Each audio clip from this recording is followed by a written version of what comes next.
ये है Gayatri media group और आप देख रहे हैं ताज न्यूज, आईना सच का। नमस्कार, ताज न्यूज के इस बुलेटिन में आप सभी का स्वागत है। मैं हूं आशिया खान। खबरों की शुरुआत करते हैं सुर्खियों के साथ। बंजारा गांव के पीड़ितों को प्रशासन ने जबरन उठाया, धरने से परेशान ग्रामीण मिले सपा जिलाध्यक्ष से लगाई न्याय की गुहार। दहेज लोभियों ने एक और विवाहिता को किया आग के हवाले, गंभीर घायल महिला को पुलिस ने भर्ती कराया एसएन।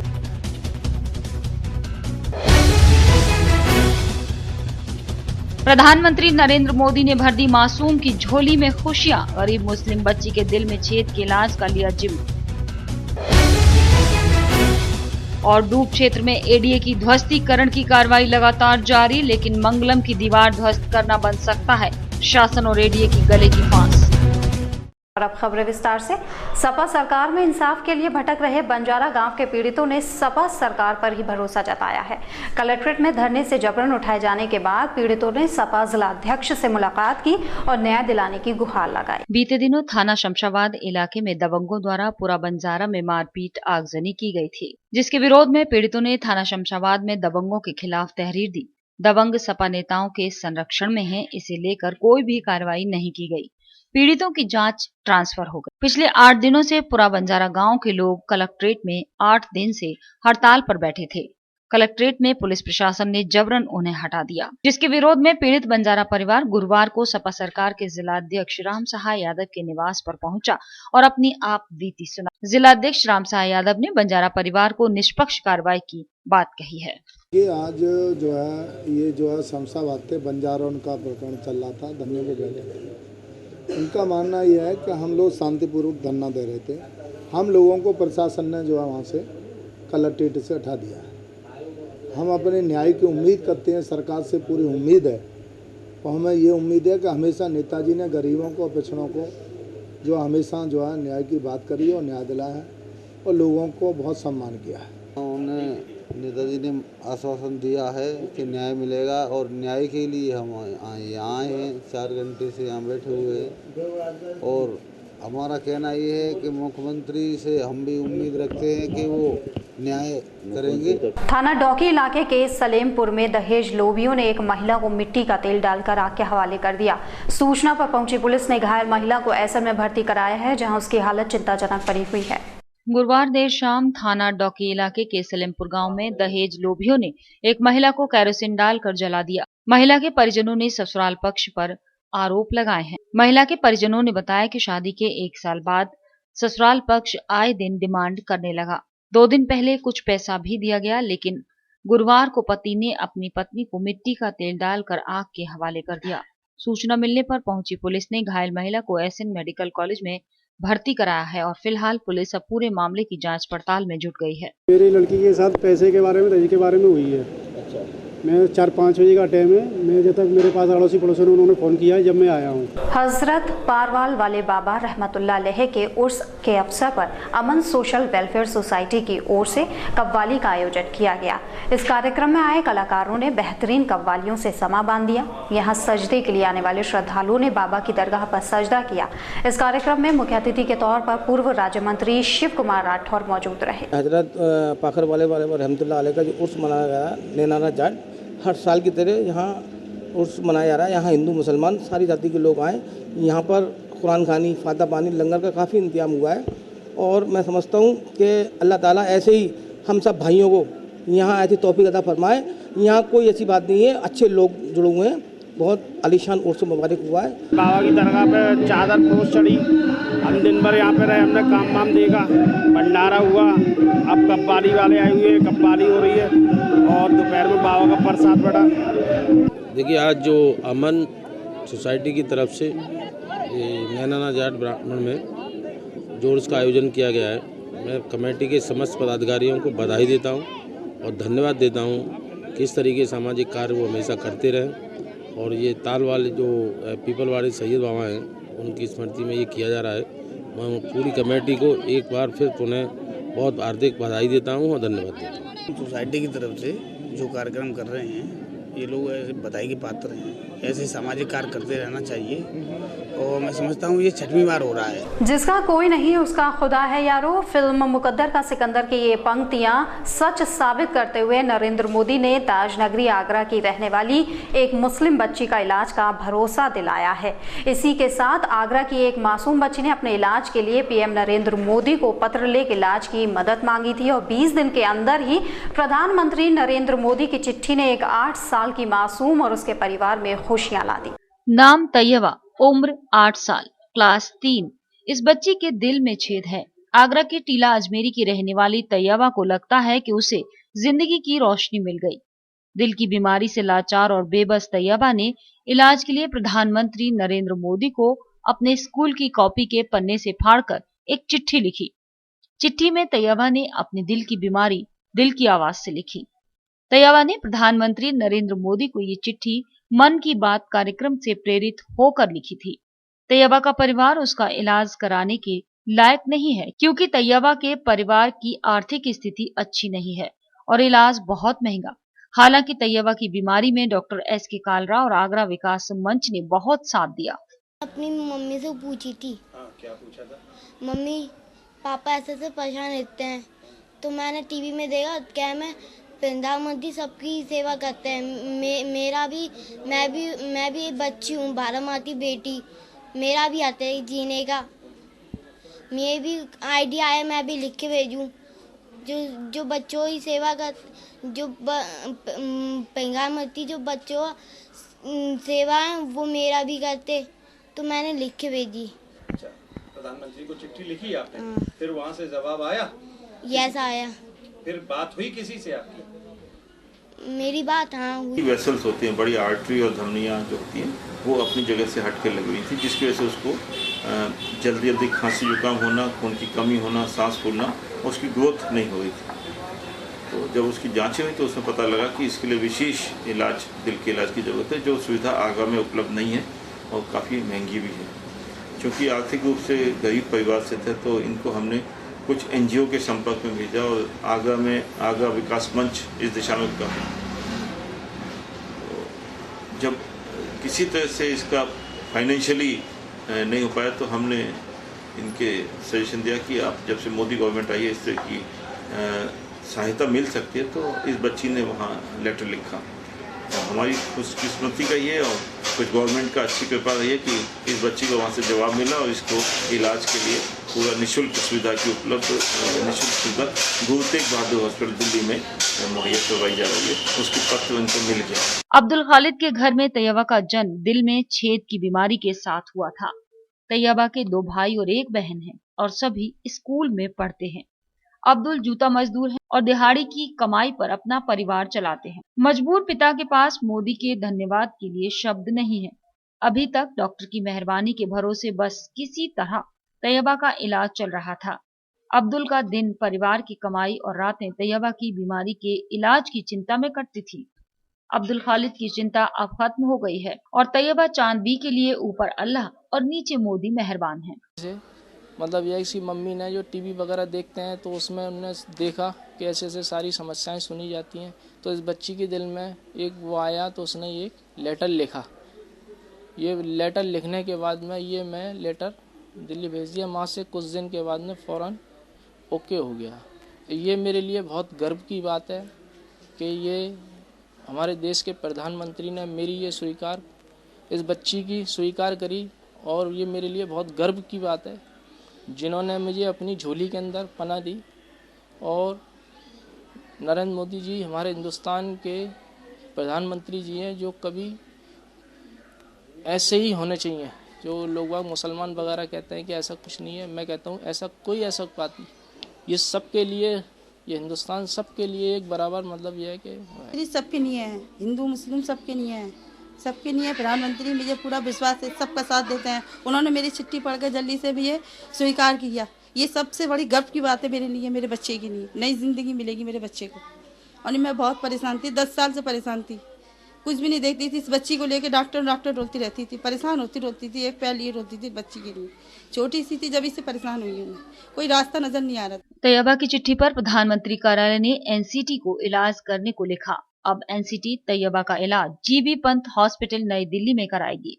अब्दुल और चांदबी बेहद खुश हैं कि उनकी बेटी का इलाज हो जाएगा और उसके जीवन पर मंडरा रहा खतरा भी खत्म हो जाएगा। तैयबा फिर से स्वस्थ हो जाएगी। अजमेरी खां के घर में आज उस वक्त खुशी का माहौल हो गया जब प्रधानमंत्री कार्यालय से आया एक पत्र उस घर में पहुंचा, जिसमें इस पर लिखा हुआ था कि इस घर में रहने वाली 8 साल की मासूम तैयबा का इलाज अब प्रधानमंत्री कार्यालय की ओर से कराया जाएगा। आपको बता दें कि 20 दिन पूर्व इस घर में एक पत्र लिखा गया था प्रधानमंत्री कार्यालय के लिए, जिसमें लिखा गया था कि मासूम तैयबा के दिल में छेद है और इस परिवार की आर्थिक स्थिति इतनी ठीक नहीं है कि वो इस मासूम का इलाज करा सकें। जिसके बाद प्रधानमंत्री कार्यालय ने इस पूरे मामले को बड़ी गंभीरता से लेते हुए इसका इलाज करने की बात कही है। जिसके बाद कई मासूमों को अब उम्मीद जागी है कि उनके इलाज का भी प्रधानमंत्री कार्यालय से इंतजाम हो सकता है।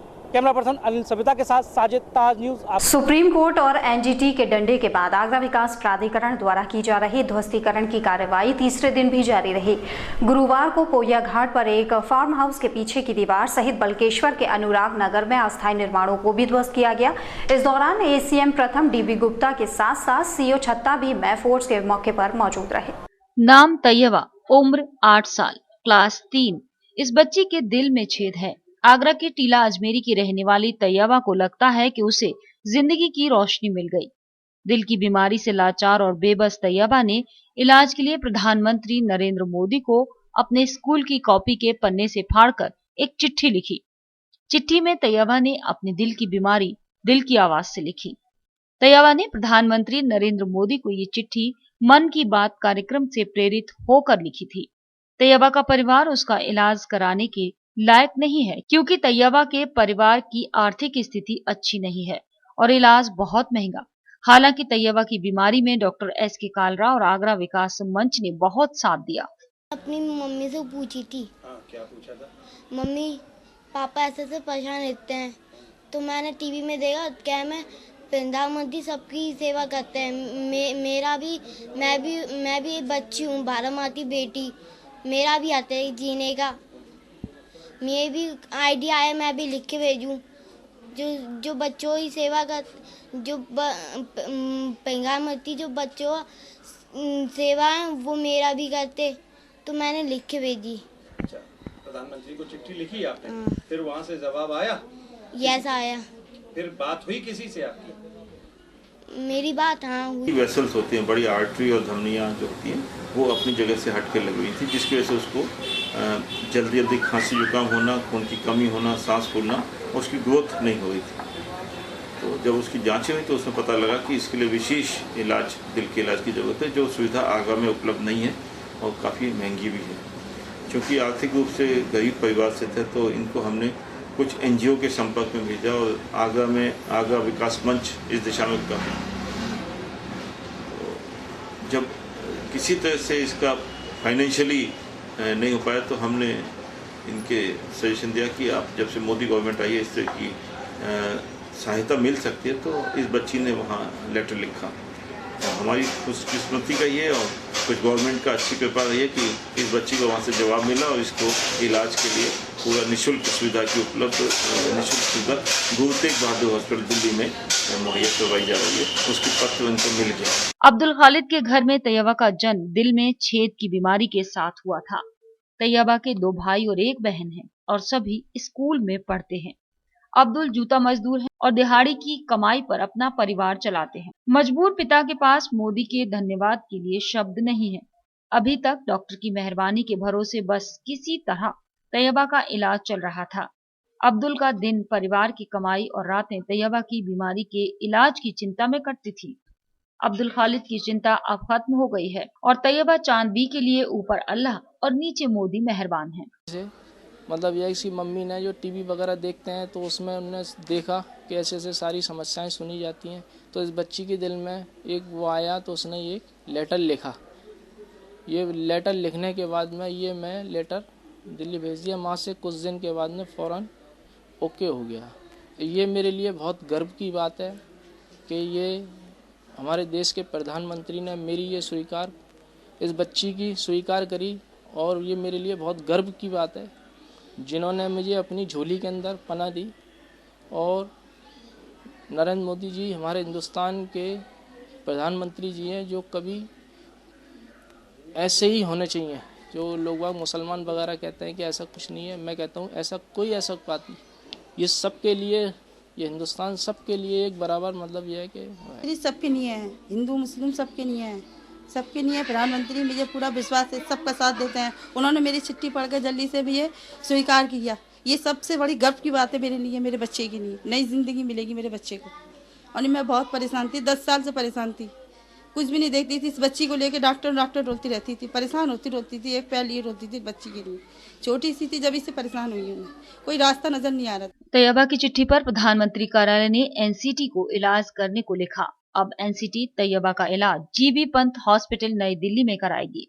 अब्दुल और चांद भी बेहद खुश हैं कि उनकी बेटी का इलाज हो जाएगा और उसके जीवन पर मंडरा रहा खतरा भी खत्म हो जाएगा। तैयबा फिर से स्वस्थ हो जाएगी। अजमेरी खां के घर में आज उस वक्त खुशी का माहौल हो गया जब प्रधानमंत्री कार्यालय से आया एक पत्र उस घर में पहुंचा, जिसमें इस तौर पर लिखा हुआ था कि इस घर में रहने वाली 8 साल की मासूम तैयबा का इलाज अब प्रधानमंत्री कार्यालय की ओर से कराया जाएगा। आपको बता दें कि 20 दिन पूर्व इस घर में एक पत्र लिखा गया था प्रधानमंत्री कार्यालय के लिए, जिसमें लिखा गया था कि मासूम तैयबा के दिल में छेद है और इस परिवार की आर्थिक स्थिति इतनी ठीक नहीं है कि वो इस मासूम का इलाज करा सकें।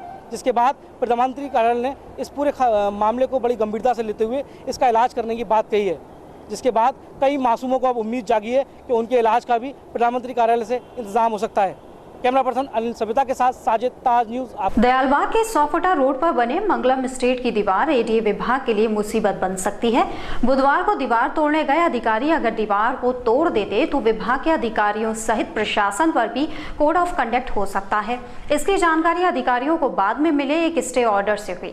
हालांकि ये स्टे ऑर्डर साल 2010 का है और मान्यता कब तक है ये अधिकारियों को भी नहीं पता। अगर स्टे की बात सही निकलती है तो मामला अधिकारियों के लिए मुसीबत पैदा कर सकता है। बुधवार को दयालबाग में बने मंगलम स्टेट की पीछे की बाउंड्री वॉल तोड़ने में अधिकारियों सहित 3 जेसीबी मशीनों के पसीने छूट गए, लेकिन दीवार नहीं टूटी। इतना ही नहीं, करीब 2 साल पहले भी दीवार को गिराए जाने का प्रयास किया गया था, लेकिन सफलता नहीं मिली। बुधवार के बाद अब मंगलम स्टेट मामले में एक और मामला सामने आया है, वो भी स्टे के रूप में, जिसमें 2010 में इस इमारत पर स्टे होने की बात सामने आ रही है। अगर स्टे की बात को सच माने तो किस आधार पर 2013 में चिन्हित किए गए निर्माणों में मंगलम स्टेट का नाम शामिल किया गया? और अगर स्टे नहीं है तो अब इस स्टे की बात सामने क्यों आ रही है? अगर स्टे की बात को सही माना जाए तो बुधवार को मंगलम स्टेट पर हुई कार्रवाई अदालत की अवहेलना में आती है, जिसके चलते एडी अधिकारियों की मुश्किलें बढ़ सकती हैं और प्रशासन की भी। और अगर ये गलत है तो किसने और क्यों इस स्टे की बात को फैलाने का काम किया है, ये भी जांच का विषय है। एक एडी अधिकारी द्वारा उपलब्ध कराई गई स्टे की कॉपी पर ना तो किसी बिल्डिंग का नाम लिखा है और ना ही किसी तारीख या सन का, जिससे इसकी पुष्टि हो पाना संभव नहीं हो रहा है। ऐसे में विभाग की मुश्किलें दोनों ही बातों में बढ़ने की आशंका जताई जा रही है कि आखिर कौन मंगलम स्टेट की दीवार को बचाने का प्रयास कर रहा है। आपको बता दें कि अगर मंगलम स्टेट के पास स्टे है तो विभाग के लिए डूब क्षेत्र में बने निर्माणों को धराशायी कर पाना आसान नहीं होगा, क्योंकि अन्य बिल्डर भी मंगलम स्टेट के आधार पर स्टे ला सकते हैं, जो विभाग की मुश्किलें और बढ़ा देगा और डूब क्षेत्र में होने वाले निर्माणों पर अंकुश लगा पाना पहले से ज्यादा मुश्किल हो जाएगा। फिलहाल यहाँ रुकेंगे एक छोटे से ब्रेक के लिए, जल्द हाजिर होंगे। देखते रहिए ताज न्यूज।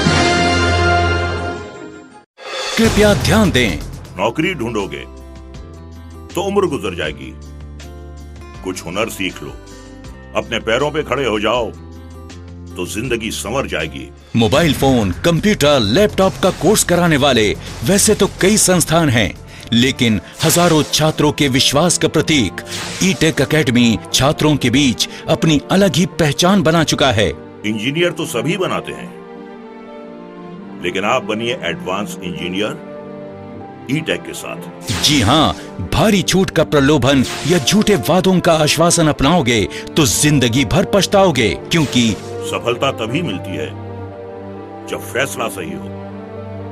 इसलिए अपने पैसे और समय को बचाइए और ई-टैग को अपनाइए, क्योंकि सिर्फ ई-टैग देता है 100% सफलता की गारंटी। ई-टैग द्वारा पहली बार mobile phone, laptop, computer course के साथ plasma, LED TV, inverter, UPS, DCA, DTP, English speaking इत्यादि जैसे रोजगार परक कोर्सेज भी कराए जा रहे हैं। अधिक फीस में अधूरा ज्ञान या कम फीस में पूरा ज्ञान, फैसला आपका। हमारा पता है 2nd floor city plaza, Shah market, Agra, UP. Phone number 7500330330। ई-टैग सिर्फ नाम ही काफी है।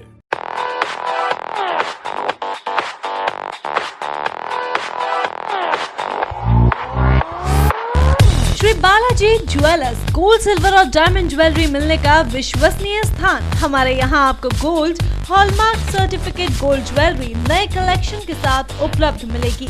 संपर्क करें Shri Balaji jewellers, Fortune tower, near Kargil petrol pump, Agra. Phone number 9719333563 और 9759333992। श्री बालाजी ज्वेलरी, दुल्हन की jewellery, AD jewellery, artificial bangles, chain व सभी प्रकार के सेट्स यहाँ पर उपलब्ध है। तो तुरंत संपर्क करें 21 सुपर बाजार, कारगिल पेट्रोल पंप के पीछे, आगरा। फोन नंबर 9358464218 और 8865911110। नंदिनी ग्रुप का एक और कदम, नंदिनी स्टेट। अब कागारौल में एक ऐसी कॉलोनी जहां आप पा सकते हैं पक्की सड़क, स्वच्छ जल, बिजली की सुनिश्चित आपूर्ति, हरे भरे पार्क, भव्य मंदिर, कॉमर्शियल प्लॉट और दुकान, वो भी बहुत कम कीमत में। ये सब सुविधा कागारौल में गेट बंद कॉलोनी यानी नंदिनी स्टेट में। अब गांव को शहर बनाना है, हमारा सपना आपका घर हो अपना। नंदिनी स्टेट। परम पूज्य संत जय गुरुदेव जी महाराज के उत्तराधिकारी संस्था अध्यक्ष पंकज जी महाराज के दिव्य प्रवचन सुनिए हर रोज प्रातः 8:30 बजे ताज गायत्री चैनल नंबर 873 पर। बाबा जी का कहना है शाकाहारी रहना है। निवेदक जय गुरुदेव धर्म प्रचारक संस्था मथुरा। संपर्क करें 9412726572।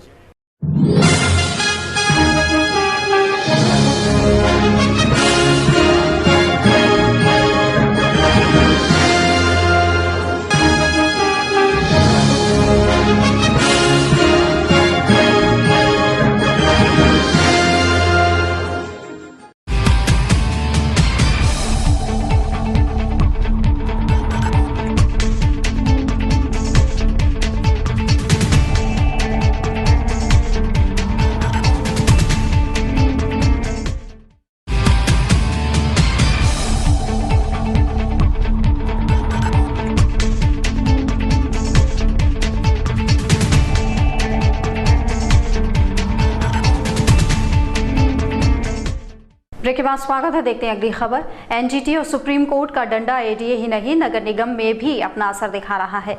बल्केश्वर क्षेत्र के मनोहरपुर में ही यमुना की तलहटी पर ही डलाव घर बना दिया गया था। अब एनजीटी के डंडे के बाद निगम अधिकारी यहां डाले गए कूड़े को वापस उठा रहे हैं, जिसके चलते सुबह से शाम तक निगम कर्मचारी कूड़ा उठाने में लगे रहते हैं। नेशनल ग्रीन ट्रिब्यूनल यानी एनजीटी और सुप्रीम कोर्ट में अनुश्रवण समिति के सदस्य डीके जोशी द्वारा यमुना की तलहटी पर अवैध कब्जा करने वालों की शिकायत की गई थी, जिसके बाद अब इसका असर भी दिखने लगा है। एडी की कार्रवाई के साथ साथ अब नगर निगम की भी कार्रवाई दिखाई देने लगी है। कुछ दिन पहले तक जहां निगम कर्मचारियों ने मनोहरपुर पर यमुना की तलहटी को ही डलावघर बना दिया था और शहर का कूड़ा यहां डंप किया जाने लगा था, जैसे ही इसकी शिकायत एनजीटी और सुप्रीम कोर्ट से की गई, अधिकारी हरकत में आ गए और अब सुबह से शाम तक यहां से वापस कूड़ा उठाने का काम जारी है। आपको बता दें कि पहले निगम कर्मचारियों ने यहां डाले गए कूड़े पर मिट्टी डाल अपनी कमियों को छुपाने का प्रयास किया था, लेकिन मामला मीडिया में आते ही निगम अधिकारी घबरा गए और आनन फानन में यहां से कूड़ा हटाए जाने के आदेश जारी कर दिए। बहरहाल डंडे का ये खौफ और कार्रवाई की चिंता कब तक बनी रहती है, ये तो आने वाला समय ही बताएगा। लेकिन जिस तरह से इन दिनों सरकारी महकमों में एनजीटी और सुप्रीम कोर्ट का डर बना हुआ है, उससे कई अधिकारियों की धड़कनें बढ़ी हुई हैं। 300 रुपए के जूते पर वैल्यू एडिड टैक्स समाप्त कर देने से कुटीर उद्योगों को मिली है राहत, जिन्होंने इसके लिए मुख्यमंत्री अखिलेश यादव के इस फैसले का स्वागत किया है। छोटे कारखानेदारों की माने तो अगर सरकार ने एमआरपी की जगह मैन्युफैक्चरिंग पर ये कटौती की तो उन्हें अधिक लाभ मिल सकता था। उन्होंने सीएम से 500 रुपए के जूते को वैट मुक्त करने की मांग उठाई है। दलितों की राजधानी कहे जाने वाले आगरा में 70 से 80% दलित बाहुल्य क्षेत्र है, जिनमें अधिकांश जूता बनाने का काम किया जाता है और जो बसपा शासन में अपने को काफी सहज महसूस करते हैं। लेकिन इस बार उन्हें समाजवादी शासन की तारीफ करते देखा जा रहा है। यहाँ बता दें कि बीते दिनों राज्य सरकार ने जूता बनाने वाले छोटे कारखानेदारों को एक खुशखबरी दी है, जिसमें उन्होंने 300 रुपए के जूते को वैट मुक्त कर दिया है, जिससे विपक्षी लोग भी उनके इस फैसले का स्वागत कर रहे हैं। माननीय अखिलेश जी का हम स्वागत करते हैं। जो पिछली सरकार ने 300 रुपये का जूता था उसे उन्होंने ही खत्म किया, फिर उन्हें चालू कर दिया। और ये जूता जैसे हम दिल्ली में, हमारी मार्केट है जूते की, मेन मार्केट दिल्ली में, वहाँ जूता 500 रुपये की रेट का टैक्स मुक्त है। मैं माननीय अखिलेश जी की सरकार से अनुरोध करता हूँ कि 500 रुपये तक का जूता कर मुक्त होना चाहिए, जिससे कुटीर उद्योग को बढ़ावा मिलेगा। दरअसल बसपा शासन में भी इस दर पर बनने वाले जूते को वैट मुक्त रखा गया था, लेकिन बाद में सत्ता परिवर्तन हुआ और सपा शासन ने वैट लागू कर दिया। लेकिन अब एक बार फिर से शासन ने 300 रुपए की दर पर बनने वाले जूते को वैट मुक्त कर छोटे छोटे उत्पादकों को काफी राहत दे दी है, जिससे वो सपा शासन का गुणगान करते नहीं थक रहे। बहुजन समाज पार्टी को बूथ लेवल तक ले जाने में जुटे संगठन के नेता, जिन्होंने चक्कीपाट क्षेत्र में बुलाई गई बैठक में पार्टी कार्यकर्ताओं को उनकी जिम्मेदारी का एहसास कराया।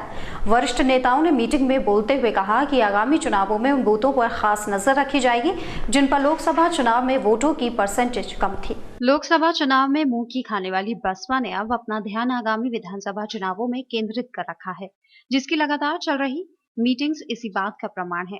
चक्कीपाट क्षेत्र में संपन्न हुई इस मीटिंग में 2017 के असेंबली इलेक्शन को ध्यान में रखकर ही कार्यकर्ताओं को मनोबल बढ़ाया गया, जिसमें मंडल कोऑर्डिनेटर आजाद सिंह के अलावा जिलाध्यक्ष मलखान सिंह व्यास और अब विधायक गुटियारी लाल दुबेश ने भी उन्हें संबोधित किया।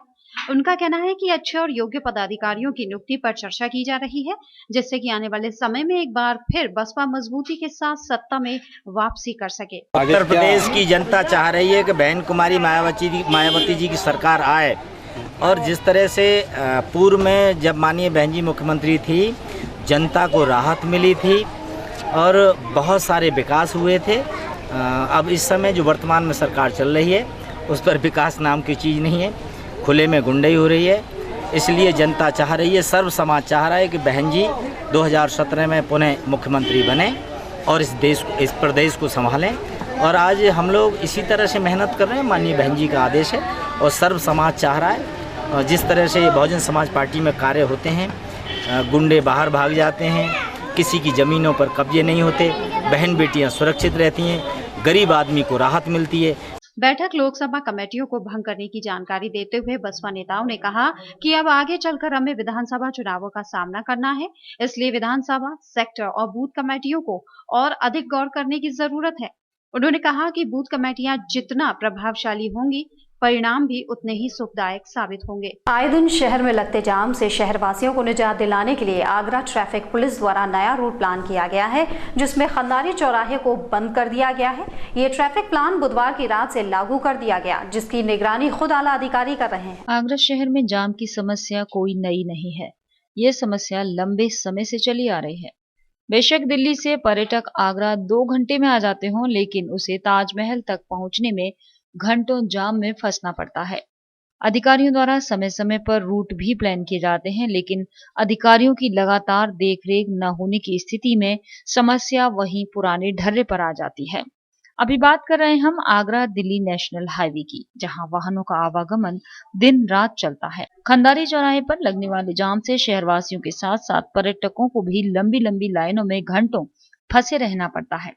बुधवार को खंदारी चौराहे का संज्ञान लेते हुए ट्रैफिक पुलिस के उच्चाधिकारियों द्वारा एक नया रूट प्लान किया गया है, जिसमें खंदारी चौराहे को एकदम से बंद कर दिया, जिससे हाईवे पर चलने वाला ट्रैफिक अब बीच बीच में बनाए गए कट से यू टर्न लेकर गुजरेगा। ये ट्रैफिक प्लान बुधवार की रात से नेशनल हाईवे के खंडारी चौराहे पर लागू हो चुका है, जिसकी देखरेख खुद आला अधिकारी कर रहे हैं। जो भी राहगीर रॉन्ग साइड से आ रहा है उसे ट्रैफिक पुलिस के कर्मचारी रोककर सही रास्ता दिखा रहे हैं और ट्रैफिक रूल्स का पालन करने की सलाह दे रहे हैं। चौराहे पे पीक आवर पे जाम की समस्या रहती थी, ट्रैफिक लोड ज़्यादा होता था, हाईवे और साइड का ट्रैफिक निकालने में दिक्कत आती थी क्योंकि यहाँ ट्रैफिक 5 दिशाओं में चलता था।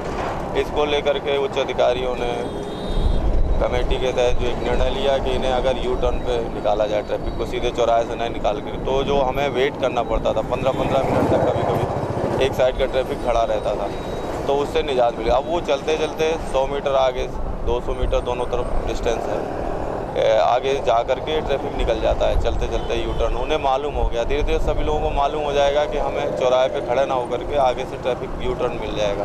तो ये शहर के लोगों को वेटिंग से निजात दिलाने के लिए ही किया गया है, क्योंकि हाईवे का जो ट्रैफिक है वो चलता था तो उन्हें वेट करना पड़ता था खड़े होकर।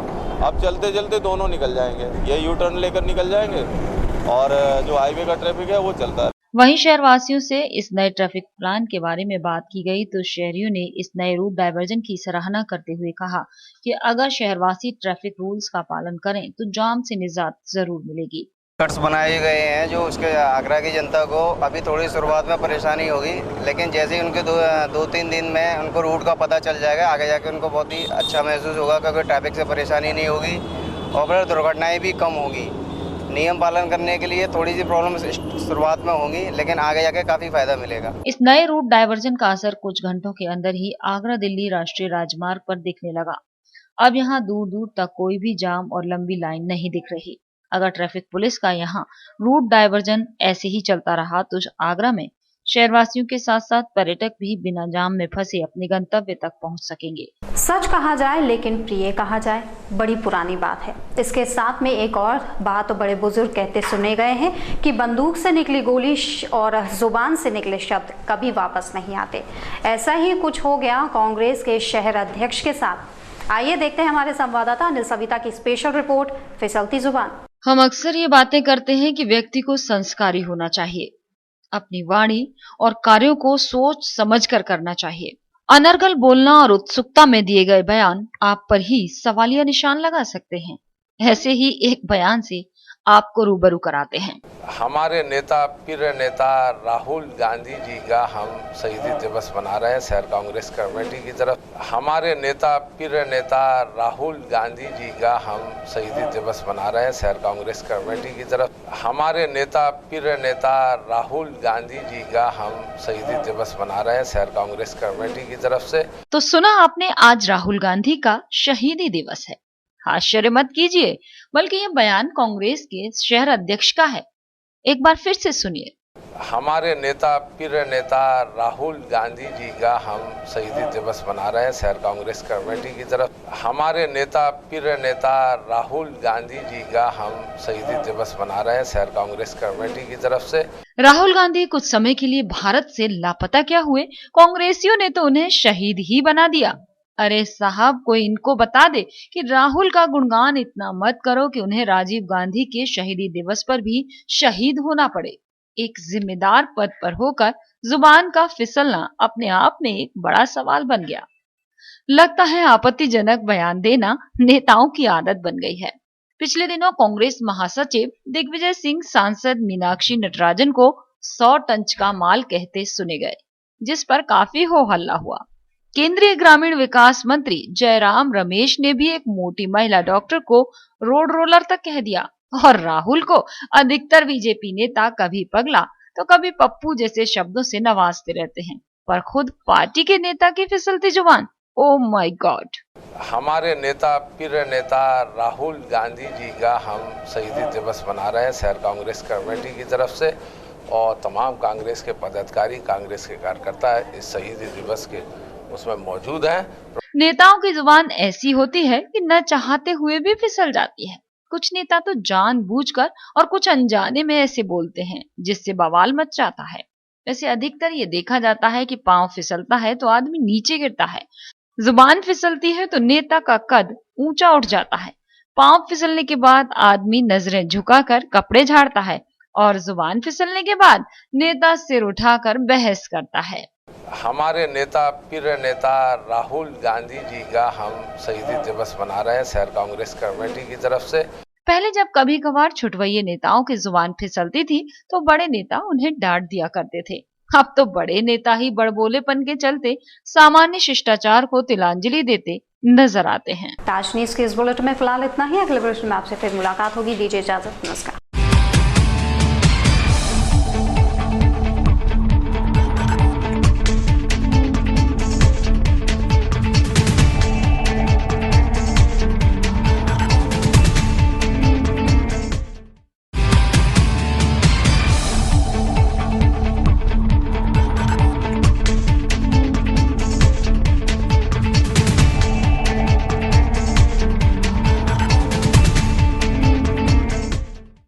ये है गायत्री मीडिया ग्रुप और आप देख रहे हैं ताज न्यूज, आईना सच का।